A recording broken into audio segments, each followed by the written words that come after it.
கோவையில் சிறு குறு மற்றும் நடுத்தர தொழில் துறையினருடன் மத்திய அமைச்சர் கலந்துரையாடல் மேற்கொண்டார். கோவையில் நடைபெற்ற நிகழ்வில் பங்கேற்ற மத்திய அமைச்சர் ஜித்தன் ராம் மஞ்சி, இந்திய பொருளாதாரத்தை 2030க்குள் உலகின் 3வது இடத்திற்கு கொண்டு செல்ல பிரதமர் மோடி தீவிர நடவடிக்கை எடுத்து வருவதாக கூறினார். மேலும் வேலைவாய்ப்பை அதிகம் உருவாக்கும் சிறு தொழில்களை ஊக்குவிக்க மத்திய அரசு முன்னுரிமை அளிக்கும் என்றும் மத்திய அமைச்சர் உறுதியளித்தார். அதிமுகவில் மரியாதை இல்லை என்று குற்றம் சாட்டியுள்ள செங்கோட்டையன், தளபதி விஜய்க்கு மக்கள் மத்தியில் பெரும் எழுச்சி உள்ளதாக கூறினார். ஈரோடு மாவட்டம் கோபிச்செட்டிப்பாளையத்தில் தமிழக வெற்றிக் கழகத்தின் அலுவலகத்தை திறந்து வைத்த அக்கட்சியின் ஒருங்கிணைப்பாளர் செங்கோட்டையன் பின்னர் செய்தியாளர்களை சந்தித்து பேட்டியளித்தார்.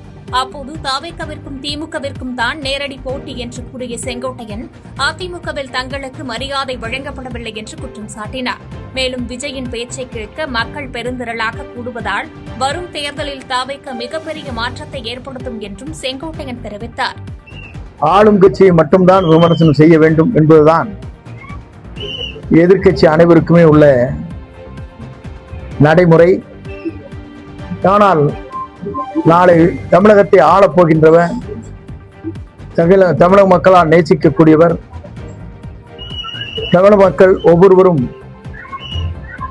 தன்னுடைய வீட்டு பிள்ளையாக கருதக்கூடியவர், தமிழகம் ஒரு தூய்மையான ஆட்சியை தருவதற்கு ஒரு மாற்றங்கள் தேவை என்ற முறையில் இன்று எல்லோரும் நேசித்துக் கொண்டிருக்கிற காட்சியை நாங்கள் காணுகிறோம். சிவகங்கையில் நவீன ஓட்டுநர் தேர்வு மையம் திறந்து வைக்கப்பட்டுள்ளதாக அமைச்சர் பெரிய கருப்பன் பெருமிதம் கொண்டார். தமிழக முதலமைச்சர் மு.க.ஸ்டாலின் தொடங்கி வைத்த தானியங்கி ஓட்டுநர் தேர்வு தள திட்டத்தின் ஒரு பகுதியாக சிவகங்கையில் நடைபெற்ற நிகழ்வில் அமைச்சர் கே.ஆர். பெரிய கருப்பன் கலந்து கொண்டு உரையாற்றினார். அப்போது மனித தலையீடு இல்லாத இந்த நவீன முறையினால் தகுதியான ஓட்டுநர்கள் உருவாக்கப்படுவார்கள் என்றும் இதன் மூலம் சாலை விபத்துகள் பெருமளவு குறையும் என்றும் பேசினார்.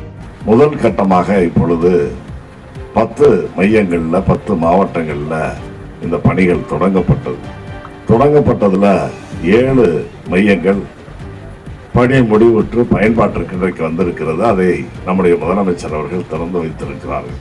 ஆகவே விபத்துகளை தடுப்பதற்கு, ஏனால் தேவையற்ற அளவுக்கு ஏற்படுகின்ற உயிர் சேதங்கள், விலை மதிப்பற்ற அந்த உயிர்களை பாதுகாக்க வேண்டிய பொறுப்பு அரசுக்கு இருக்கிறது என்ற அடிப்படையிலே தான் இது போன்ற புதிய நவீன தொழில்நுட்பங்களையும் துறையிலே புகுத்தி இருக்கிறார்கள் என்பதை நான் இங்கே நினைவுபடுத்தி, மதுரையில் 10 தொகுதிகளையும் அதிமுக கைப்பற்றும் என்று செல்லூர் ராஜு தெரிவித்தார். மதுரையில் நடைபெற்ற பொதுக்கூட்டத்தில் பேசிய அதிமுக முன்னாள் அமைச்சர் செல்லூர் ராஜு, திமுக அரசு வீட்டு வரி முதல் பூனை வளர்க்கும் வரி வரை அனைத்தையும் உயர்த்தி மக்களை வஞ்சிப்பதாக கூறினார். திமுகவினர் தேர்தலுக்காக இப்போது நிதி வழங்குகிறார்கள், மக்கள் அவர்களை நம்ப மாட்டார்கள். வரும் சட்டமன்ற தேர்தலில் மதுரையின் 10 தொகுதிகளிலும் அதிமுக வெற்றி பெறும் என்று சூளுரைத்தார். பதவி வழங்கிய சசிகலாவிற்கே துரோகம் செய்தவர் எடப்பாடி பழனிசாமி என்று திமுக பிரச்சார கூட்டத்தில் எம்பி தயாநிதி மாறன் விமர்சித்துள்ளார். திருவாரூர் மாவட்டம் நன்னிலம் பகுதியில் நடைபெற்ற திமுக பொதுக்கூட்டத்தில் பேசிய தயாநிதி மாறன், எடப்பாடி பழனிசாமி சசிகலாவின் காலில் விழுந்து பதவி பெற்றுவிட்டு பிறகு அவருக்கே துரோகம் செய்தவர் என்று கடுமையாக விமர்சித்தார். மேலும் தமிழக மக்கள் துரோகத்தை ஒருபோதும் ஏற்க மாட்டார்கள் என்றும், கல்வி மற்றும் மொழிக் கொள்கையில் திமுக உறுதியாக இருப்பதால் மீண்டும் திராவிட மாடல் ஆட்சியை அமையும் என்றும் பேசினார். நம்பிக்கைக்குரிய தம்பி வா சொல்லி தோல்ல கையை போட்டு என்ன சொல்றாங்க, சசிகலா நீதாயா அடுத்த முதல்வர் சொல்லி தம்பியை பார்க்க தம்பியை காணும். அப்பதான் முதல்வர் சொன்னா அதுக்குள்ள தம்பி காணாம போயிட்டா கால இருக்கான். இந்த மாதிரி நமக்கு ஒரு நம்பிக்கையான அடிமை கிடைக்குமான சசிகலா கண்டிப்பா கொட்டது தம்பி. இந்த மாதிரி ஒரு நம்பிக்கையான தம்பியை நான் பெற்றுவிட்டோமே, நான் எந்த புண்ணியம் இந்த ஜென்மத்தில் பண்ண புண்ணியம் தான் இந்த மாதிரி ஜெயிலுக்கு போச்சா குத்துனாரு மாறி மாறி குத்து ஒண்ணு இல்ல. அங்க இருந்து டெல்லியில ரெய்டு விட்டாங்க. 2 ரெய்டு விட்டோன்னே என்னாச்சு, சசிகலாவை துரோகிட்டாங்க. சசிகலா தலைவியா இருக்க வாய்ப்பே இல்லைன்னா சசிகலா யார் உண்மை தன்னை முதலமைச்சராக்குனாங்களோ துரோகம் செய்து யார், எடப்பாடி பழனிசாமி. பட்டுக்கோட்டை அருகே காலை உணவு சாப்பிட்ட பள்ளி மாணவர்கள் 15 பேர் மருத்துவமனையில் அனுமதிக்கப்பட்டுள்ளனர். தஞ்சாவூர் மாவட்டம் பட்டுக்கோட்டை அருகே மண்ணாங்காடு ஊராட்சி ஒன்றிய தொடக்கப்பள்ளியில் காலை உணவு சாப்பிட்ட 15 மாணவ மாணவிகள் திடீரென வாந்தி எடுத்து மயக்கமடைந்தனர். இதைத் தொடர்ந்து மாணாக்கர்கள் பட்டுக்கோட்டை அரசு மருத்துவமனையில் சிகிச்சைக்காக அனுமதிக்கப்பட்டனர். விசாரணையில் மாணாக்கர்களுக்கு வழங்கப்பட்ட பள்ளி சாம்பாரில் மரப்பள்ளி இறந்து கிடந்தது கண்டுபிடிக்கப்பட்டது. இதுகுறித்து கல்வித்துறை அதிகாரிகள் விசாரணை நடத்தி வருகின்றனர். புதுச்சேரியில் விரைவில் 192 ஆசிரியர் பணியிடங்களும் நிரப்பப்படும் என்று முதலமைச்சர் ரங்கசாமி தெரிவித்துள்ளார். புதுச்சேரி காவல்துறையில் தேர்வு செய்யப்பட்ட 112 காவலர்களுக்கு பணி ஆணைகளை முதலமைச்சர் ரங்கசாமி வழங்கினார். அப்போது பேசிய அவர், அரசு பணிகளை நிரப்பக்கூடாது என்ற எண்ணத்தில் முன்னாள் முதலமைச்சர் நாராயணசாமி போன்றோர் தேர்வில் முறைகேடு நடந்ததாக குற்றம் சாட்டுவதாக சாட்டினார். மேலும் விரைவில் 192 ஆசிரியர் பணியிடங்களும் நிரப்பப்படும் என்று தெரிவித்தார். இந்த 5 ஆண்டுகளில் சுமார் 5000 இளைஞர்களுக்கு, படித்த இளைஞர்களுக்கு அரசில் பணி ஆணை வழங்கப்பட்டு பணி சேர்க்கப்பட்டிருக்கின்றார். இது சாத்தியமா, முடியுமா? அப்படி ஒரு சின்ன ஒரு கேள்வி. முடியும் என்பதை இந்த அரசு செய்திருக்கின்றது, நிறைவேற்றியிருக்கின்றது, உறுதி செய்திருக்கின்றது. சென்னை துறைமுக தொகுதி மக்களின் குடிநீர் தேவைக்காக புதிய பகிர்மான நிலையம் திறக்கப்பட்டுள்ளது. சென்னை ஜார்ஜ் டவுன் மற்றும் மண்ணடி உள்ளிட்ட பகுதிகளின் குடிநீர் தேவையை தீர்க்கும் வகையில் 30 லட்சம் லிட்டர் கொள்ளளவு கொண்ட ரூபாய் 27.50 கோடியில் குடிநீர் பகிர்மான நிலையத்தை அமைச்சர்கள் KN நேரு மற்றும் சேகர்பாபு ஆகியோர் திறந்து வைத்து சிறப்பித்தனர்.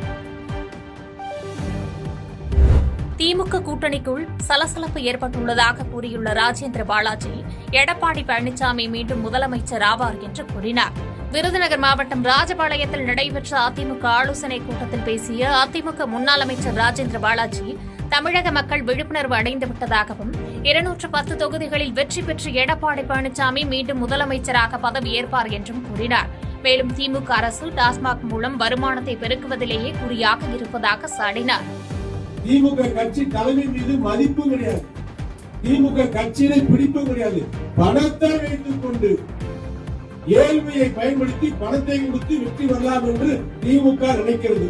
இந்த தேர்தல் அது நடக்காது. ஏனென்று சொன்னால் ஒரு முறை மக்கள் ஏமாந்து விட்டார்கள். ஸ்டாலின் வந்தால் எதையாவது செய்வார், நல்லதை செய்வார், உண்மையை சொல்கிறார், நல்லதை செய்வார் என்று நம்பினார்கள் மக்கள். ஆகவே கொஞ்சம் வாக்களித்தார். உண்மைதான், மறுக்க முடியாது. கோவில்பட்டியில் மதன்ராஜ் என்ற 17 வயது சிறுவன் வெட்டி கொலை செய்யப்பட்டதை கண்டித்து உறவினர்கள் சாலை மறியல் செய்தனர். தூத்துக்குடி மாவட்டம் கோவில்பட்டியில் 7 பேர் கொண்ட கும்பலால் மதன்ராஜ் என்ற 17 வயது சிறுவன் சரமாரியாக வெட்டப்பட்டார்.